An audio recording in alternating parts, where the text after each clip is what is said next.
যাচ্ছি শ্বশুর বাড়ি থেকে, একদম কাদা রাস্তা।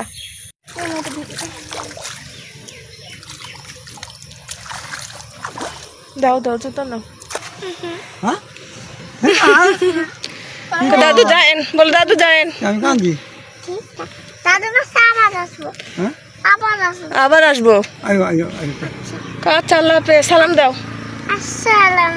ওয়ালাইকুম সালাম রাহমাতুল্লাহি ওয়া বারাকাতুহু।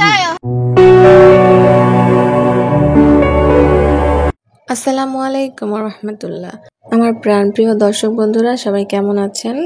আরও একটি নতুন ভিডিও নিয়ে চলে এসেছি। আর এখন দেখতেই পাচ্ছেন ব্যাগ ভর্তি কত কত জিনিস। চলে যাচ্ছি শ্বশুর বাড়ি থেকে আবার নিজেদের বাসায়। তো আমার শাশুড়ি আমার জন্য অনেকগুলো জিনিসপত্র দিয়ে দিচ্ছে। কাঁঠালের বিচি দিয়েছে, এখানে হাতে বানানো যে পিঠাগুলা, ঝুরি পিঠা, চাকা সেমাই, এগুলো আমার মেয়ের জন্য দিয়ে দিয়েছে। তার সঙ্গে আরো বেশ কিছু থাকছে জিনিসপত্র, সেগুলো একটু পরেই দেখতে পাবেন। আমার ছেলে যখন ছোট ছিল তখন আমার বড় ননাস একটা বালিশ বানিয়ে দিয়েছিল শিমুল তুলার। তো এতদিন এটা বাড়িতেই ছিল, এখন আমার সঙ্গে করে নিয়ে যাব, কারণ বাসায় যে বালিশগুলো আছে সেগুলো ওর মাথায় ছোট হয়। তো এই বালিশটা ওর সাইজ মতো। তো গতকালকে দেখেছিলেন যে আমরা ঝাড়ু বানাচ্ছিলাম, আমার মেয়ে নিজে হাতে কিন্তু ঝাড়ুটা সুন্দর করে বানিয়ে নিয়েছে। তো মাশাআল্লাহ, মেয়ে কিন্তু বেশ সুন্দর একটা কাজের জিনিস বানিয়েছে, যেটা খুবই উপকারী আমাদের সংসার জীবনে, না? ড্রাইভার ভাইয়ের কাছে ব্যাগপত্র সব দিয়ে দিলাম। যাচ্ছি শ্বশুর বাড়ি থেকে, একদম কাদা রাস্তা, কি যে অবস্থা। তো আমরা কাদা টাদা পার হয়ে যাই, তারপর আমাদের সাথে কথা বলি। যাবো না, যাও না কেন? না যাও না কেন? নদীর পানিগুলো কেমন করতে দেখছিস? কি পরিমাণ পিছলা রাস্তা দেখছেন?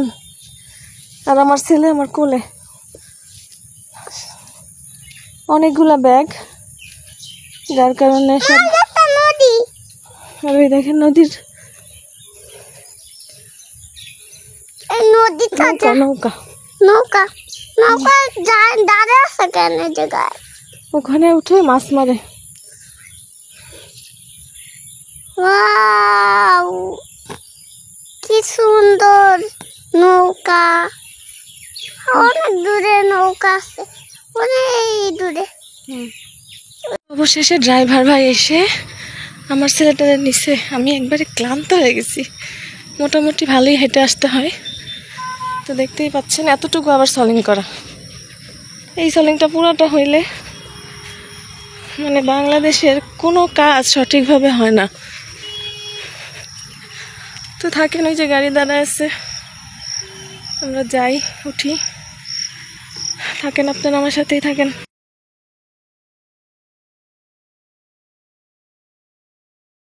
মনে হচ্ছে কি জানেন, 7 সমুদ্র 13 নদী পার হয়ে তারপরে আসলাম। ওরে বাবা রে বাবা, কি পরিমাণ যে কাদা! এই কাদা রাস্তা পার হয়ে আবার রাস্তার মধ্যে একটু পানি ছিল, সে পানি দিয়ে মা মেয়ে দুজন মিলে পাটা ধুয়ে নিলাম। এখন গাড়িতে উঠবো। এটাই যায় না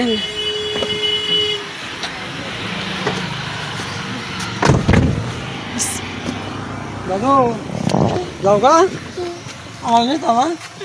হ্যাঁ, দাদু যায়েন, বলো দাদু যায়েন। আমি কাঁদি। দাদু আমাদের বাসায় যায়েন, বলো। হ্যাঁ, বলো। আচ্ছা, দাদুর কাছে আবার আসবো। হ্যাঁ, আবার আসবো। আয়ো আয়ো আয়ো। আচ্ছা, আল্লাহ হাফেজ, সালাম দাও।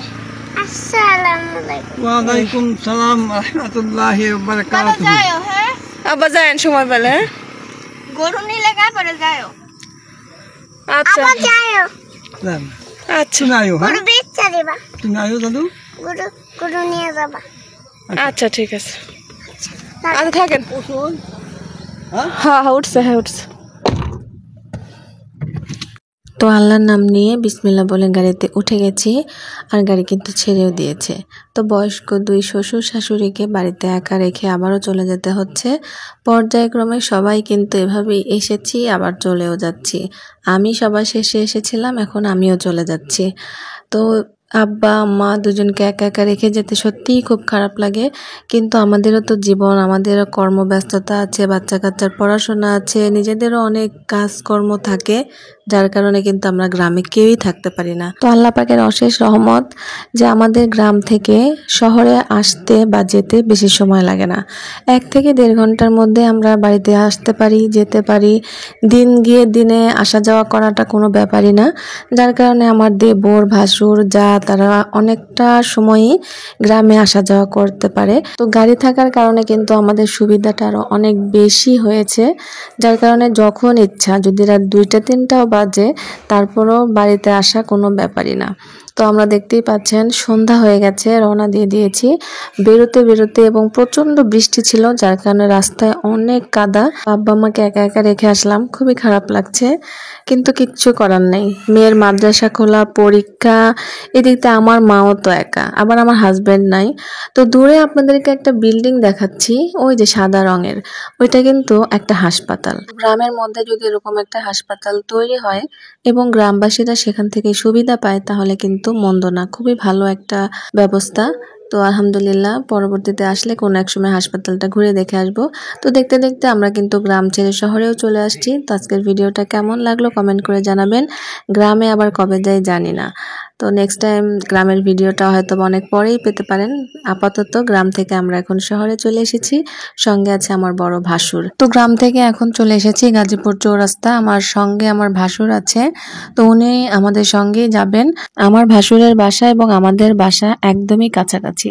তো দেখতেই পাচ্ছেন 3টা কাঁঠাল বাড়ি থেকে নিয়ে আসলাম একটা, আর আমার সেজো দেবর রাজেন্দ্রপুর তার শ্বশুর বাড়ি, সেখান থেকে আমাদেরকে 2টা কাঁঠাল গাড়িতে করে দিয়ে দিয়েছিলেন। তো শুধু কাঁঠাল না, সঙ্গে আছে দেখেন আওলা চাল, মানে যেগুলো পিঠা খাওয়ার চাল, এটাকে ভেঙে তারপরে পিঠা বানিয়ে খাবো।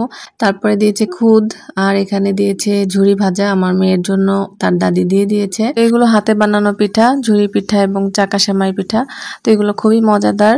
তো আরো কিছু জিনিসপত্র আছে, সঙ্গে আমও দেওয়া হয়েছে। আমার দেবর কাঁঠাল এবং আম দুইটাই কিন্তু আমাদের জন্য দিয়ে দিয়েছে।